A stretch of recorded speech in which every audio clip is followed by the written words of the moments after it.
कहानी की शुरुआत केटी नाम की एक खूबसूरत लड़की से होती है जो अपने दोस्तों के साथ दिन बिता रही है। उसके दोस्त एक गेम खेलने की योजना बनाते हैं और केटी से भी जुड़ने को कहते हैं। केटी पहले तो मान जाती है, लेकिन जैसे ही उसे समझ आता है कि इस गेम में चीजें चुराना शामिल है, वो मना कर देती है। हालांकि उसके दोस्त उस पर दबाव डालते हैं और वादा करते हैं कि इसमें बहुत मजा आएगा। केटी उस वक्त दिमागी तौर पर काफी परेशान चल रही होती है, इसलिए वह आखिरकार मान जाती है और बियर के साथ नशीला पदार्थ ले लेती है। कुछ ही सेकंड में उसका असर शुरू हो जाता है और वे सब पूरे दिन हंसते गाते और डांस करते हैं। काम खत्म होने के बाद केटी अपनी पक्की दोस्त स्लोन के साथ घर लौटती है। वे केटी की मम्मी के साथ मस्ती करती हैं और चिढ़ाते हुए उनसे खाना चुराकर अपने कमरे में चली जाती हैं। कमरे में पहुंचकर स्लोन बहुत खुश होती है क्योंकि बस एक महीने बाद वे दोनों आखिरकार न्यूयॉर्क जाने वाली हैं। केटी भी उतनी ही एक्साइटेड है क्योंकि न्यूयॉर्क के म्यूजियम देखना उसका सपना है। तभी केटी की मम्मी उनसे बात करने कमरे में आती हैं। वह उन्हें केटी के अंकल जेसन से मिलवाती हैं जो कल उन्हें अपने घर ले जाने वाले हैं। जेसन ने एक ऑर्गेनिक फार्म के लिए उनकी बस की टिकटें बुक कर दी हैं, जहाँ वे न्यूयॉर्क ट्रिप के पैसे कमाने के लिए एक महीने काम करने वाली हैं। स्लोन केटी की मम्मी से पूछती है कि क्या जेसन ने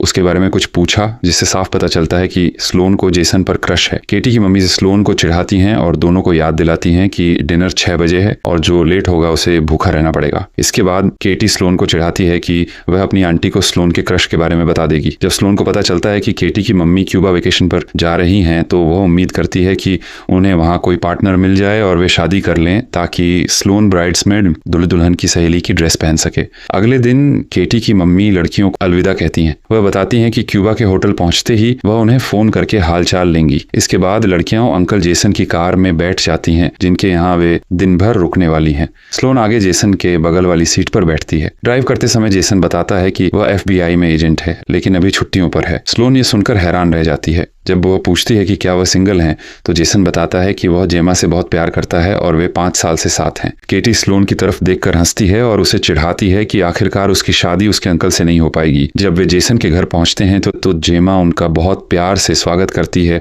और उनसे मिलकर बहुत खुश होती है। इसके बाद जेसन लड़कियों को उनका कमरा दिखाता है। देर रात स्लोन सुझाव देती है कि वे अपनी ट्रिप को एक नया एडवेंचर बनाने के लिए एक दूसरे को नए निकनेम दें।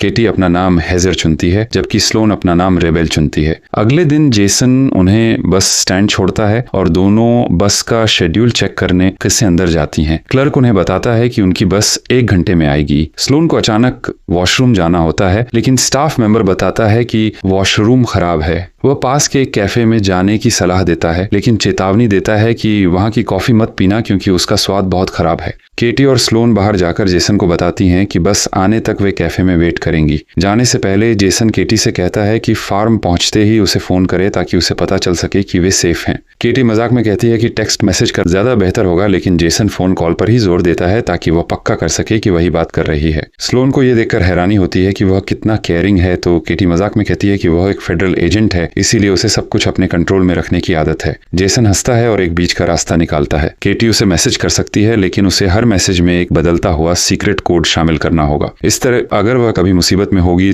तो जेसन को तुरंत पता चल जाएगा कि कुछ गड़बड़ है और वह उसकी मदद के लिए आ जाएगा। जब वे बात कर रहे होते हैं तभी 2 लड़के कार से गुजरते हुए केटी और स्लोन को ताड़ते हैं, लेकिन लड़कियों के साथ एक आदमी को खड़ा देखकर वे तेजी से गाड़ी आगे बढ़ा लेते हैं। जेसन के बाय कहकर जाने के बाद लड़कियां कैफे की तरफ पैदल निकल जाती हैं ताकि स्लोन वॉशरूम जा सके। टेबे अंदर होती हैं तो वही 2 लड़के भी अंदर आ जाते हैं। हमें पता चलता है कि वे भाई हैं और उनके नाम जेड और लुकास हैं। स्लोन जैसे ही लुकास को देखती है उस पर फिदा हो जाती है। वे सब एक टेबल पर साथ बैठते हैं और स्लोन अपने नए निकनेम से अपना और केटी का परिचय देती है। जब लुकास को पता चलता है कि वे 1 महीने तक फार्म पर काम करने वाली हैं, तो उसे ये बात बकवास लगती है। तब जेड उन्हें फार्म तक छोड़ने का ऑफर देता है ताकि उन्हें बस के लिए 1 घंटा इंतजार न करना पड़े। केटी तमीज़ी से मना कर देती है। इसके बाद दोनों भाई बाय बोलकर चले जाते हैं। हालांकि स्लोन केटी से मिन्नतें करती है कि वह दोबारा सोचे क्योंकि वह लुकास की तरफ बहुत अट्रैक्ट हो चुकी है। केटी मान जाती है और वे भाइयों से लिफ्ट लेने के लिए बाहर भागती हैं। अजीब बात यह है कि दोनों लड़कियां आगे की सीट पर जेड और लुकास के बीच में ठूंस कर बैठ जाती हैं। स्लोन लुकास के बगल में बैठकर बहुत खुश है और उससे फ्लर्ट करने की कोशिश करती है। थोड़ी देर गाड़ी चलाने के बाद वे फार्म के मेन गेट के पास से बिना रुके आगे निकल जाते हैं। केटी को एहसास होता है कि वे फार्म से आगे निकल आए हैं और वह जेड से गाड़ी रोकने को कहती है, लेकिन जेड कहता है कि वे पहले एक छोटा सा शॉर्टकट कर ले रहे हैं।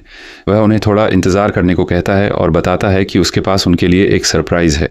उसी पल केटी और स्लोन को लगता है कि कुछ गड़बड़ है, लेकिन वे अपना डर छिपाने की कोशिश करती हैं। आखिरकार जेड एक सुनसान जगह पर बनी प्रॉपर्टी के सामने गाड़ी रोकता है। लुकास बताता है कि यह उनका पारिवारिक घर है और उन्हें एक ड्रिंक के लिए अंदर बुलाता है ताकि वे एक दूसरे को बेहतर तरीके से जान सकें। दोनों लड़कियां अभी भी घबराई हुई हैं, लेकिन जब वे लड़कों की मां को घर से बाहर आते देखती हैं तो थोड़ा शांत हो जाती हैं। मां अपने बेटों को डांटती है कि मेहमानों को बाहर क्यों खड़ा रखा है और लड़कियों को अंदर बुलाती है। सुरक्षित महसूस करते हुए दोनों अंदर जाने के लिए मान जाती हैं। अंदर जाते ही दीवार पर टंगे एक भेड़िए के कटे हुए सिर को देखकर केटी डर जाती है। मां हंसती है और उसे तसल्ली देती है कि इससे कोई खतरा नहीं है और जब तक वह खाना तैयार कर रही है तब तक लड़कियों से आराम करने को कहती है। इसी दौरान जेसन केटी को उसका हालचाल पूछने के लिए मैसेज करता है। वह तुरंत जवाब देती है और ये पक्का करती है कि वह सेफ है। ये कंफर्म करने के लिए तय किया गया सीक्रेट कोड वर्ड मैसेज में लिख देती है। माँ खाना बाहर लाती है और उनसे कहती है कि ठंडा होने से पहले खा लें। दोनों लड़कियां खाना शुरू करती हैं और स्वादिष्ट खाने की तारीफ करती हैं। तभी अचानक स्लोन को बहुत तेज चक्कर आने लगते हैं। उसे एहसास होता है कि खाने में कुछ मिलाया गया था और वह जल्दी से केटी के कान में फुसफुसाती है कि उन्हें ड्रग्स दे दिया गया है। लड़कियां बचने के लिए घर से बाहर भागती हैं, लेकिन जेड और लुकास उनका पीछा करके उन्हें पकड़ लेते हैं। ड्रग्स का पूरा असर होते ही केटी और स्लोन बेहोश हो जाती हैं। जब उनकी आंख खुलती है तो वे खुद को जंगल में एक अजीब सुनसान जगह पर जंजीरों से बंधा हुआ पाती हैं। वे ड्रग्स की वजह से बहुत कमजोर हैं और उनके शरीर पर टॉर्चर के हल्के निशान हैं। हालांकि दोनों में से किसी को याद नहीं कि बेहोश होने के दौरान क्या हुआ था। केटी डर के मारे चीखने लगती है, लेकिन स्लोन उसे शांत करने की कोशिश करती है और भरोसा दिलाती है कि वे बाहर निकलने का रास्ता ढूंढ लेंगी। तभी जेड हाथ में पट्टियां लिए उनके पास आता है और उन्हें चुप रहने के लिए चिल्लाता है। वह बताता है कि वे बाकी दुनिया से पूरी तरह अलग थलग हैं और कोई उनकी चीखें नहीं सुन सकता। स्लोन उससे उन्हें छोड़ने की भीख मांगती है, लेकिन जेड समझाता है कि जिंदा रहने के लिए उन्हें उसकी बात माननी होगी। वह उन्हें कपड़े और कुछ सामान देता है और बताता है कि अलग अलग शिपिंग कंटेनरों में बंद किया जाएगा। डरी और सहमी हुई दोनों लड़कियों को उनके अलग अलग कंटेनरों में ठूंस दिया जाता है, जहां वे अंधेरे में अकेली रह जाती हैं। थोड़ी देर बाद इस गिरोह का लीडर बोरिस नाम का आदमी वहां पहुंचता है। जेड बोरिस को भरोसा दिलाता है कि केटी ठीक है और उसे अभी तक कोई नुकसान नहीं पहुंचाया गया है। जब बोरिस स्लोन का कंटेनर खोलने जाता है तो वो जेड को लुकास को पीटते हुए पकड़ लेता है, क्योंकि लुकास बिना पूछे उसकी कार ले गया था। बोरिस झगड़ा रुकवाता है, उन्हें स्लोन को बाहर निकालने का हुक्म देता है और लड़कियों के साथ हुए बर्ताव के लिए उनसे माफी मांगता है। हालांकि बोरिस को केटी के फोन पर जेसन का एक मैसेज दिखता है जो उसका हालचाल लेने की कोशिश कर रहा था। केटी बताती है कि जेसन उसके अंकल हैं। बोरिस कंफ्यूज हो जाता है क्योंकि जेसन ने उसे केटी कहा था, जबकि उसने पहले अपना नाम रेबेल बताया था। स्लोन तुरंत बीच में कूदती है और दावा करती है कि रेबेल बस एक फर्जी नाम था जो उन्होंने मजे के लिए इस्तेमाल किया था। बोरिस स्लोन को चुप रहने को कहता है और धमकी देता है कि अगर केटी उससे झूठ बोल रही है तो वह उसे जान से मार देगा। डरी हुई केटी मान लेती है कि उसका असली नाम वाकई केटी ही है। फिर बोरिस केटी के फोन से जेसन के मैसेज का जवाब देने का फैसला करता है। हालांकि वह ध्यान देता है कि केटी के पिछले मैसेज के आखिर में एप्पल शब्द लिखा था और उसे शक होता है कि यह कोई सीक्रेट कोड वर्ड है। स्लोन बीच में झूठ बोल देती है कि वह बस गलती से टाइप हो गया था। उसकी बात पर यकीन करके बोरिस बिना कोई कोड वर्ड लिखे जेसन को जवाब भेज देता है। दूसरी तरफ घर पर जेमा जेसन के लिए खाना बना रही होती है। जब वह केटी के फोन से आया जवाब देखती है तो मान लेती है कि लड़कियां सुरक्षित हैं, क्योंकि उसे सीक्रेट कोड के बारे में कुछ नहीं पता था। वापस जंगल में बोरिस जेड और लुकास को कमान सौंपकर चला जाता है और उन्हें बंदूक की नोक पर लड़कियों पर नजर रखने का हुक्म देता है। तभी शेरिफ एंड्रयूज नाम का एक आदमी वहां आता है। लड़कियों को देखकर वह जेड पर अपनी बंदूक तान लेता है। उसे शक होता है कि कोई गैर कानूनी काम चल रहा है। केटी और स्लोन भागकर उसके पास जाती हैं, मदद की भीख मांगती हैं और रोते हुए बताती हैं कि उनका अपहरण कर लिया गया है। शेरिफ ऐसा नाटक करता है जैसे वह उन्हें बचाने आया है, लेकिन बाद में पता चलता है कि वह खुद भ्रष्ट है। वह असल में जेड और लुकास के साथ इस घिनौने काम में मिला हुआ है। मदद करने के बजाय शेरिफ एंड्रयूज केटी को चुनता है, उसे जबरदस्ती एक कमरे में ले जाता है और उसका यौन शोषण करता है। जब स्लोन बाद में केटी को देखने जाती है तो वह उसे गहरे सदमे में पाती है। कुछ घंटों बाद ट्रेविस नाम का एक और स्थानीय आदमी वहां आता है। वह स्लोन को चुनता है और जबरदस्ती उसके कंटेनर में घुस जाता है। जब स्लोन उसका मुकाबला करती है और उसे गालियां देती है तो ट्रेविस आपा खो बैठता है और उस पर हमला कर देता है। बाहर लुकास स्लोन की चीखें सुनता है। हालांकि उसे जो हो रहा है उस पर साफ तौर पर गिल्ट महसूस होती है, लेकिन वह इसे रोकने के लिए कुछ नहीं करता। दूसरी तरफ जेसन को जेमा से पूछता है कि क्या लड़कियों का कोई मैसेज आया है। जेमा उसे मैसेज दिखाती है और तसल्ली देती है कि वे फार्म पर सुरक्षित पहुंच गई हैं। लेकिन जैसे ही जेसन मैसेज पढ़ता है उसे एहसास होता है कि वादे के मुताबिक सीक्रेट कोड वर्ड अपडेट नहीं किया गया था। जेमा उससे कहती है कि वे शायद भूल गई होंगी और उससे इतना शक न करने को कहती हैं। फिर भी घबराया हुआ जेसन सच्चाई जानने के लिए सीधे ऑर्गेनिक फार्म पर फोन करता है। जब फार्म मैनेजर बताता है कि केटी और स्लोन कभी वहां पहुंचे ही नहीं तो जेसन को एहसास होता है कि उसकी भांजी बहुत बड़े खतरे में है और वह तुरंत उन्हें ढूंढने निकल पड़ता है। वापस ठिकाने पर जेड और लुकास लड़कियों को फिर से जंजीरों से बांध देते हैं। तभी जंगल से जानवरों की अजीब आवाजें गूंजती हैं जिससे केटी और स्लोन बुरी तरह डर जाती हैं। जेड और लुकास लड़कियों के सिर पर कपड़े के मुखौटे / मास्क डाल देते हैं और चेतावनी देते हैं कि अगर जिंदा रहना चाहती हैं तो इन्हें मत उतारना। इसके तुरंत बाद सुअर का मुखौटा पिग मास्क पहने एक आदमी वहां आता है। डरी हुई लड़कियां चीखती हैं जब वह नकाबपोश आदमी उनकी जंजीर पकड़कर उनमें से एक को कमरे में घसीटकर ले जाता है और उसके साथ दरिंदगी करता है। इस बीच जेसन गायब लड़कियों की रिपोर्ट दर्ज कराने लोकल पुलिस स्टेशन पहुंचता है। वह शेरिफ एंड्रयूज से मिलता है और अपना शक जताता है कि केटी और स्लोन का अपहरण कर लिया गया है। शेरिफ हंसकर उसकी बात को टाल देता है और कहता है कि उनकी उम्र की लड़कियां अक्सर नए दोस्तों के साथ पार्टी करने भाग जाती हैं। जेसन जोर देकर कहता है कि उनका किडनैप हुआ है जिससे शेरिफ एंड्रयूज को शक होता है। वह जेसन से पूछता है कि वह इतने यकीन के साथ कैसे कह सकता है। जेसन अपनी भांजी के साथ हुए सीक्रेट कोड फ्रेज के समझौते का खुलासा करता है और समझाता है कि उसके आखिरी मैसेज में कोड का न होना मदद के लिए एक पुकार थी। यह एहसास होते ही कि लड़कियों ने गिरोह को चकमा देकर एक FBI एजेंट को अलर्ट कर दिया है। शेरिफ एंड्रयूज जेसन के सामने अपना डर छिपाता है। वह खुद लड़कियों को ढूंढने का वादा करता है और जेसन से कहता है कि मिलते ही फोन करेगा। जैसे ही जेसन जाता है शेरिफ एंड्रयूज तुरंत जेड से मिलने भागता है। इस बात से बौखलाया हुआ जेड को हुक्म देता है कि कानून के शिकंजे में आने से पहले दोनों लड़कियों को जान से मार दे और उनकी लाशों को नदी में फेंक दे। उसी समय जेसन उस कैफे में जाता है जहां लड़कियों को आखिरी बार देखा गया था। वह क्लर्क से पूछताछ करता है जिससे याद आता है कि उसने केटी और स्लोन को 2 लड़कों के साथ देखा था। क्लर्क बताता है कि हालांकि लड़कियां पहले खुश लग रही थीं लेकिन वे एक नीले रंग की कार में गई थीं। वह कार का पूरा हुलिया बताता है क्योंकि वह हमेशा से वैसी कार खरीदना चाहता था। जेसन उसका शुक्रिया अदा करता है और उस गाड़ी की तलाश में निकल पड़ता है। अब उसे पूरा यकीन हो चुका है कि उसकी भांजी बहुत बड़े खतरे में है। वापस जंगल में बोरिस, जेड और ट्रेविस के साथ कंटेनरों के पास लौटता है। बोरिस ट्रेविस से कहता है कि वह लड़कियों के साथ जो करना चाहता है करे और फिर जेड के साथ चला जाता है। जब ट्रेविस का ध्यान भटकता है तो केटी उस पर जानलेवा हमला कर देती है और उसे तब तक पीटती है जब तक कि वह मर नहीं जाता। केटी के इस आक्रामक रूप को देखकर स्लोन हैरान रह जाती है। तेजी से काम करते हुए वे ट्रेविस की लाश का इस्तेमाल करके खुद को जंजीरों से आजाद कर लेती हैं। जब एंड्रयूज वापस कंटेनरों के पास आता है तो ट्रेविस को मरा हुआ देखकर और लड़कियों को उसकी कार लेकर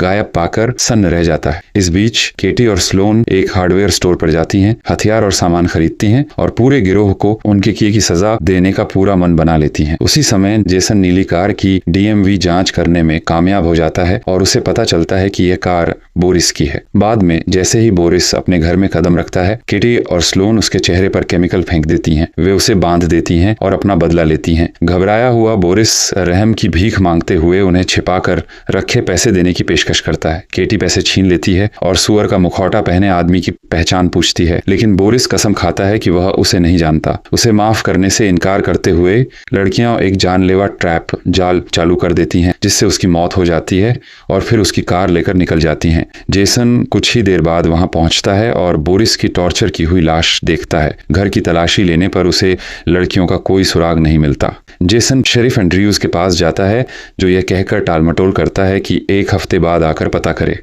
शक होने पर केटी के फोन पर कॉल मिलाता है और शेरिफ एंड्रयूज की जेब में रखा फोन बज उठता है। ये समझते ही कि उसकी पोल खुल चुकी है शेरिफ जेसन पर बंदूक तान देता है। इस बीच केटी और स्लोन सुअर का मुखौटा पहने आदमी का पता लगा लेती हैं जो गांव का पादरी पास्टर निकलता है। स्लोन बेसबॉल बैट लेकर उसका सामना करती है और जब वह उसका मजाक उड़ाता है तो केटी पीछे से आकर उसे मारकर बेहोश कर देती है। वे उसे अपनी कार के पीछे बांधती हैं, सड़क पर घसीटती हैं और उसकी मौत पक्की कर देती हैं। वापस शेरिफ के घर पर एंड्रयूज जेसन को बंदूक की नोक पर रखता है और 2 नई किडनैप की गई लड़कियों के साथ गलत काम करने की तैयारी कर रहा होता है। इससे पहले कि वह कुछ कर पाए केटी और स्लोन पीछे से आकर उसे मारकर बेहोश कर देती हैं। जब शेरिफ एंड्रयूज की आंख खुलती है तो वह खुद को कुर्सी से बंधा हुआ पाता है। अपने सामने लड़कियों को खड़ा देखकर वह गिड़गिड़ाने लगता है और अपनी जान बख्शने के बदले अपनी सारी संपत्ति देने का ऑफर देता है। केटी हंसती है और उसका मजाक मजाक उड़ाते हुए कहती है कि लगता है इस भ्रष्ट शहर का हर इंसान अमीर है। फिर वह उसे 2 पैक किए हुए डिब्बों में से एक चुनने को कहती है और वादा करती है कि जो भी डिब्बा वह चुनेगा उसमें एक बड़ा सरप्राइज होगा। शेरिफ दाईं तरफ का डिब्बा चुनता है जिसमें शॉटगन की गोलियां पर्स होती हैं। स्लोन हंसती है और उससे कहती है कि वह बहुत खुशकिस्मत है। वह गोलियों को शॉटगन में लोड करती है, उसे थोड़ा टॉर्चर करती है और फिर गोली मारकर उसे मौत के घाट उतार देती है। इसके तुरंत बाद जेसन 2 नई छुड़ाई गई लड़कियों के साथ वहां पहुंचता है। जब जेसन पूछता है कि क्या हुआ तो डरी हुई लड़कियां उसे कोई भी जानकारी देने से बहुत डरती हैं। इस बीच जेड और लुकास की मां अपने लिए व्हिस्की का गिलास डालती है, इस बात से पूरी तरह अनजान कि केटी और स्लोन ने उसमें नशीली दवा मिला दी है। वह बेहोश हो जाती है और जब उसकी आंख खुलती है तो वह खुद को कुर्सी से बंधा हुआ पाती है। केटी और स्लोन उसके सामने खड़ी हैं और साथ में उसका बंधा हुआ बेटा जेड भी है। स्लोन उसे कहती है कि वह अपनी जिंदगी का सबसे बुरा दिन देखने वाली है। वे बेसबॉल बैट से जेड पर हमला करती हैं और उसकी मां के सामने ही उसे खत्म कर देती हैं। इसके बाद स्लोन अपना दूसरा सरप्राइज दिखाती है। वे लुकास को बाहर लाती हैं। गिड़गिड़ाते हुए लुकास रहम की भीख मांगता है और उन्हें याद दिलाता है कि वह कभी उन्हें नुकसान नहीं पहुंचाना चाहता था। केटी और स्लोन थोड़ी हमदर्दी दिखाती हैं और उसे एक डील देती हैं। अगर वह बेसबॉल बैट उठाकर अपनी मां को मार देता है तो वे उसे जिंदा छोड़ देंगी। सदमे में आया लुकास बैट तो पकड़ लेता है लेकिन अपनी मां पर वार करने की उसकी हिम्मत नहीं होती। उसकी हिचकिचाहट देखकर स्लोन बंदूक निकालती है और लुकास को गोली मार देती है जिससे उसकी मौके पर ही मौत हो जाती है। उनकी मां अपने बेटों की मौत पर फूट फूट कर रोने लगती है और चिल्लाती है कि लड़कियां कभी इस सब से बच नहीं पाएंगी। केटी और स्लोन बस हंसती हैं और अपना प्लान बताती हैं। वे इस पूरे कांड का इल्जाम लुकास पर मढ़ रही हैं। कहानी यह कि लुकास ह्यूमन ट्रैफिकिंग मानव तस्करी के चक्कर में पागल हो गया था। उसने अपने ही परिवार का कत्ल किया और फिर खुदकुशी कर ली, जिससे पुलिस के पास लड़कियों पर शक करने की कोई वजह ही नहीं बचेगी। इसके बाद केटी बंदूक उठाती है और मां को भी गोली मार देती है। कुछ दिनों बाद केटी और स्लोन वापस अपने घर पर पैकिंग कर रही हैं। आखिरकार न्यूयॉर्क जाने और अपना सपना पूरा करने के लिए तैयार हैं। जब केटी की मम्मी ट्रिप पर उनकी सुरक्षा को लेकर चिंता जताती हैं तो जेसन हंसते हुए कहता है कि उन्हें उन 2 लड़कियों की चिंता करने के बजाय बाकी दुनिया की चिंता करनी चाहिए और इसी के साथ फिल्म खत्म हो जाती है।